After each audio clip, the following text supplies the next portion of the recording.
لتقود الصدفة وحدها الموقف بظهور بوكو أبرز أفراد عصابة التوربيني، والذي توجه إلى قسم شرطة شبرا الخيمة يحتمي به خوفا من التوربيني، وعلى خلفية اشتباك بينهما بسبب زوجة التوربيني والتي اعتادت لقاء زوجها وصديقه. اعترافات بوكو قادت الشرطة بمنتهى السهولة إلى التوربيني، والذي اعترف على نفسه أيضا. وبحسب اعترافات بوكو فإن العصابة بزعامة التوربيني اعتادت استدراج هؤلاء الأطفال من الشوارع بزعم التسول، ثم يعتدون عليهم جنسيا ويقتلونهم بإلقائهم من فوق القطارات كي يختفي أثرهم بعد أن تدوسهم القطارات الآتية من الاتجاه المعاكس. التوربيني تحديدا كان يقوم بتكتيف هؤلاء الضحايا بملابسهم الداخلية فوق قطار التوربيني الذي يستقله مع الضحية من القاهرة ومعه سائر أفراد العصابة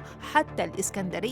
وبالقبض على التوربيني أدلى بممارسته لنشاط اغتصاب وقتل الأطفال منذ 7 سنوات، وبأن عدد الجرائم التي ارتكبها تجاوزت 30 جريمة، كما تعهد بإرشاد الشرطة عن معظم أماكن جرائمه والمنتشرة على خط السكك الحديدية ما بين القاهرة والإسكندرية، كما صرح علانية عن تمتعه باغتصاب وقتل الأطفال.